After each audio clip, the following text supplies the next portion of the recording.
আসসালামু আলাইকুম, সবাইকে শুভেচ্ছা জানিয়ে কোরাইশ নিউজের বিকেলের সংবাদ শুরু করছি। আমি মোহাম্মদ আবু তাহির নয়ন। শুরুতেই সংবাদ শিরোনাম।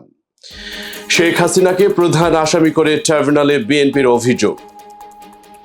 ভোলায় গণপিটুনিতে 2 যুবকের মৃত্যু। গাজায় আশেপাশে জড়ো হচ্ছে ইসরায়েলি সেনারা, আবারও অভিযানের আশঙ্কা। এবং হাই স্কোরিং ম্যাচে দক্ষিণ আফ্রিকাকে হারিয়ে ফাইনালে পাকিস্তান। এবার বিস্তারিত। শুরুতেই জাতীয় প্রসঙ্গ।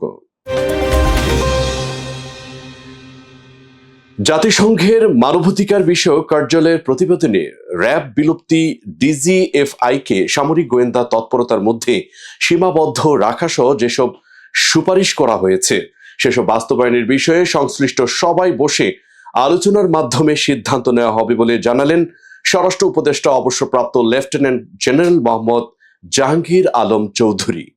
বৃহস্পতিবার সচিবালয়ের স্বরাষ্ট্র মন্ত্রণালয়ের সভাকক্ষে আয়োজিত এক অনুষ্ঠান শেষে সাংবাদিকদের এক প্রশ্নের জবাবে একথা জানান তিনি। অনুষ্ঠান শেষে স্বরাষ্ট্র উপদেষ্টাকে প্রশ্ন করা হয়, জাতিসংঘ র্যাব বিলুপ্তির প্রস্তাব দিয়েছে, বিজিবিকে সীমান্ত রক্ষার মধ্যে রাখা, ডিজিএফআইকে কেবল সামরিক গোয়েন্দা তৎপরতার মধ্যে সীমাবদ্ধ ও আনসারের উপর থেকে সেনাবাহিনী নিয়ন্ত্রণ না রাখার বিষয়ে প্রস্তাবনা দিয়েছে সংস্থাটি। এ বিষয়ে মোহাম্মদ জাহাঙ্গীর আলম চৌধুরী বলেন, তারা একটি প্রস্তাব দিয়েছে, এই নিয়ে সবাই বসে একটি সিদ্ধান্ত নেওয়া হবে। গেল রোববার রাজধানীর সায়েন্স ল্যাবে সিটি কলেজ ও আইডিয়াল কলেজের শিক্ষার্থীদের মধ্যে পাল্টাপাল্টি ধাওয়া ও সংঘর্ষের ঘটনা ঘটেছে। 2 কলেজের কয়েকশো শিক্ষার্থী ল্যাব 8 হাসপাতালের সামনে ভয়াবহ সংঘর্ষে লিপ্ত হন। 2 কলেজের শিক্ষার্থীদের সংঘর্ষের ঘটনায় মিরপুর রোড ও এলিফ্যান্ট রোডে যান চলাচল বন্ধ হয়ে যায়, কিন্তু তাদের এই সংঘর্ষের পেছনে কি কারণ ছিল সেই কারণ তুলে আনার চেষ্টা করেছে আমাদের রিপোর্টার জাকির হোসেন। জ্ঞান অর্জনের জন্য এসো, সেবার জন্য যাও, অথবা শিক্ষাই জাতির মেরুদণ্ড।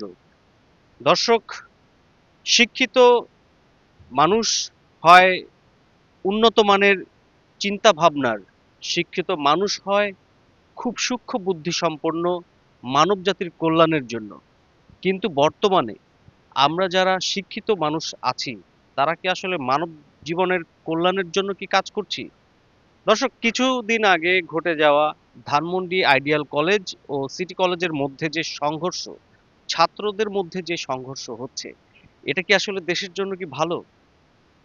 বিভিন্ন সময়ে কলেজের সাথে বিশ্ববিদ্যালয়ের সাথে যে সংঘর্ষ হয়, মারামারি হয়, এতে করে শুধু তারাই ভুক্তভোগী হয় না, ভুক্তভোগী হয় সেই এলাকার জনগণ, সেই এলাকার যানবাহন।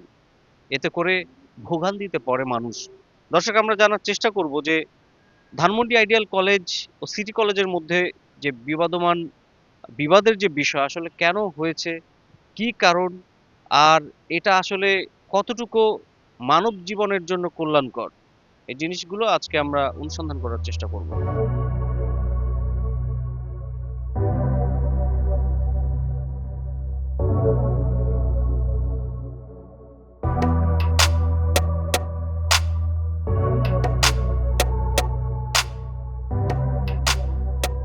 ভাই, এই যে ধানমন্ডি আইডিয়াল কলেজের সাথে আপনাদের সিটি কলেজের সাথে যে সংঘর্ষ হলো, এটা আসলে কি বিষয় নিয়ে আর কি ঘটেছিল? আমি আসলে যতটুকু জানি এটা একটা ছিল পার্সোনাল গ্যাঞ্জাম থেকে আসলে পোলাপান যাইতে যাইতে একটা কলেজ ইস্যু হয়ে গেছে। এখন কলেজ লেগে গেছে এখন এটাই। আসলে আমরাও চাই না ধানমন্ডির মধ্যে এমনি কলেজের মধ্যে, যেমন আমরা খুব ইনসিকিউর ফিল করি রাস্তাঘাটে চলাচল করে ইউনিফর্ম পড়তে, তারাও মনে হয় ইনসিকিউর ফিল করে। এরকম মারামারি তো আসলে পড়ালেখার মধ্যে তো মারামারি আসা উচিত না, তাই না? আমরা তো পড়ালেখা করে একটা শিক্ষার জন্য, মারামারির জন্য না। এখানে তো আমরা মারামারি করতে আসিনি। জি, এটাই মারামারি করবে টোকাই রাস্তার পোলাপান। আমরা তো একটা শিক্ষা প্রতিষ্ঠান কি মারামারি করার জন্য ওরা যে এরকম সাইনবোর্ড ভাঙা নিয়ে যায়, এটা তো ঠিক না। এগুলো তো একটা টোকাইগিরি। আমার যদি ছেলে হইতো, আমার যদি মেয়ে হতো, আমিও তো এটাই বলতাম যে ওদের আমরা লেখাপড়া করাতে দিছি, আমরা তো গন্ডগোল করতে দেই নাই। এটা ছিল অবশ্যই একটা পার্সোনাল ইস্যু। তারপরে এটা কলেজ পর্যন্ত নিয়ে যাওয়া হয়েছে। অনেকেই আছে যারা আর কি নিজেদের ঝামেলা কলেজ পর্যন্ত নিয়ে যায় আর কি। এগুলোর কারণে যেমন কলেজে অনেক ক্ষয়ক্ষতি হয়েছে, আমাদের যেমন গেটের লেখা উঠে ফেলানো হয়েছে, তারপরে স্টুডেন্টকে অনেকটা মারা হয়েছে, এবং আমাদের কলেজরাও ছাত্ররাও আইডিয়াল কলেজের কিছু স্টুডেন্টের সাথে হাতাহাতি হয়েছে। এভাবে করতে করতে একটা বড় পর্যায়ে চলে গেছে। তারপর আমাদের যেমন একদিনের পরীক্ষা বাতিল হয়েছে, বন্ধ দেওয়া হয়েছে, এভাবে করে এরকম এরকম দুইটা পরীক্ষা সায়েন্সের বাদ দেওয়া হয়েছে। এই যে কলেজে কলেজে সংঘর্ষ, এই যে ছাত্রদের মধ্যে যে একটা হাতাহাতি, এই বিষয়টা আসলে আমরা তো শিক্ষিত জাতি বা শিক্ষাই জাতির মেরুদণ্ড।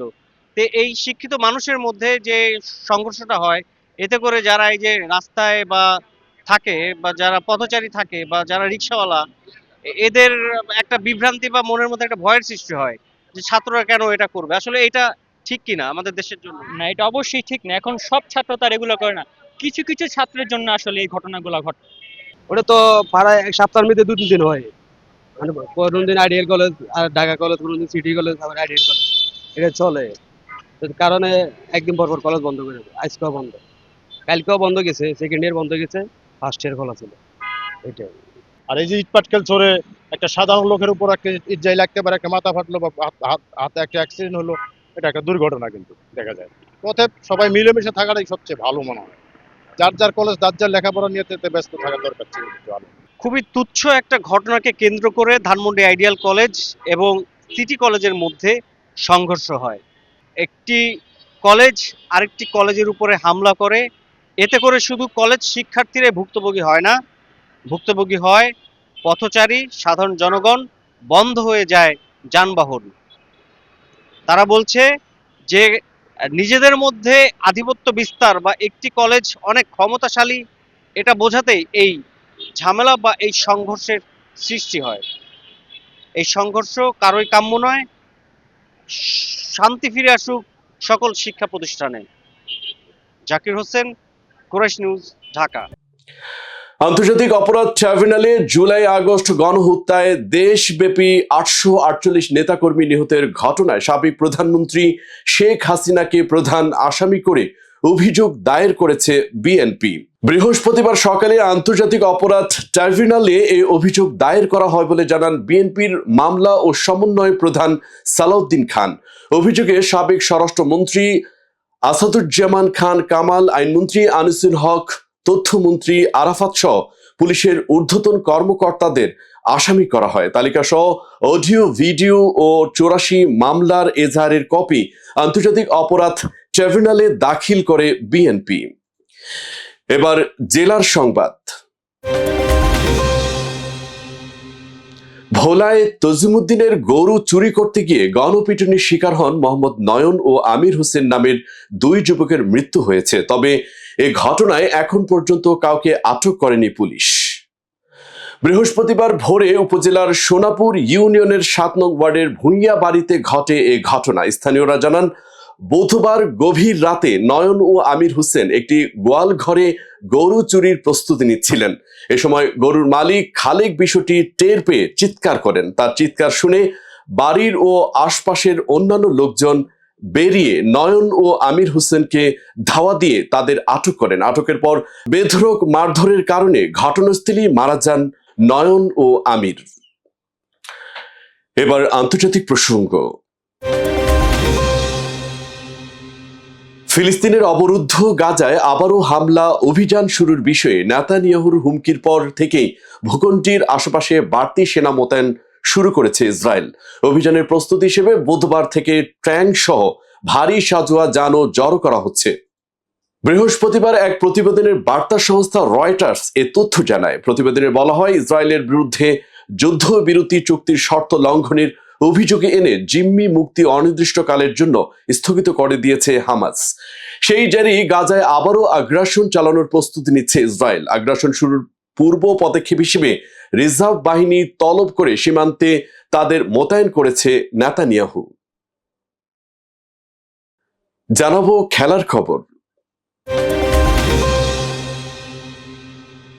ত্রিদেশীয় সিরিজে দক্ষিণ আফ্রিকার দেয়া 353 রানের লক্ষ্য তাড়া করতে নেমে অধিনায়ক মোহাম্মদ রিজওয়ান এবং middle order Salman Ali agar অবিশ্বাস্য এক জুটিতে সর্বোচ্চ রান তাড়ার ইতিহাস গড়ে জয় পেয়েছে পাকিস্তান। বুধবার 355 রানের লক্ষ্যে ব্যাট করতে নেমে দুজনের 260 রানের বিশাল জুটির কাছে হার মানে প্রোটিয়ারা। ম্যাচে সেঞ্চুরি করেন মোহাম্মদ রিজওয়ান এবং সালমান আগা। এতে 1 ওভার হাতে রেখে 6 উইকেটে জয় তুলে নেয় পাকিস্তান। সেই সঙ্গে ত্রিদেশীয় সিরিজের ফাইনালে উঠে যায় স্বাগতিকরা। ফাইনালে নিউজিল্যান্ডের বিপক্ষে খেলবে পাকিস্তান। সংবাদ শেষ করব বিনোদন অঙ্গনের খবর দিয়ে। বিশ্ববিদ্যালয়ের কেন্দ্রীয় খেলার মাঠে আয়োজিত 3 দিন ব্যাপী তারুণ্যের উৎসবে আজ গান গাইবেন জনপ্রিয় ব্যান্ড দল নগর বাউল জেমস ও আর্টসেল। যুব ও ক্রীড়া মন্ত্রণালয় জানায়, সন্ধ্যার পর ঢাকা বিশ্ববিদ্যালয়ের কেন্দ্রীয় খেলার মাঠে কনসার্টটি অনুষ্ঠিত হবে। পুরো কনসার্টটি সবার জন্য থাকবে উন্মুক্ত, কোনো টিকিট লাগবে না। সন্ধ্যা 6টায় মঞ্চে পারফর্ম করবেন আর্টসেল। এরপর 8:30টায় নগর বাউলের মঞ্চে ওঠার কথা রয়েছে। গেল 11 ফেব্রুয়ারি প্রধান অতিথি হিসেবে উৎসবের উদ্বোধন করেন যুব ও ক্রীড়া মন্ত্রণালয় এবং স্থানীয় সরকার, পল্লী উন্নয়ন ও সমবায় মন্ত্রণালয়ের উপদেষ্টা আসিফ মাহমুদ সজীব ভুঁইয়া।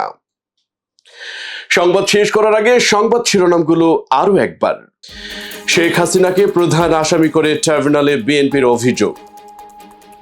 ভোলায় গণপিটুনিতে 2 যুবকের মৃত্যু। গাজায় আশেপাশে জড়ো হচ্ছে ইসরায়েলি সেনারা, আবারও অভিযানের আশঙ্কা। এবং হাই স্কোরিং ম্যাচে দক্ষিণ আফ্রিকাকে হারিয়ে ফাইনালে পাকিস্তান। দর্শক, এতক্ষণ সাথে থাকার জন্য ধন্যবাদ। সর্বশেষ সংবাদ দেখতে চোখ রাখুন কোরাইশ নিউজের পর্দায় অথবা ভিজিট করুন www.কোরাইশনিউজ.com। কোরাইশ নিউজের পরবর্তী সংবাদ দেখার আমন্ত্রণ জানিয়ে আপনাদের কাছ থেকে এখনকার মতো বিদায় নিচ্ছি। আমি মোহাম্মদ আবু তাহির নন। আল্লাহ হাফিজ।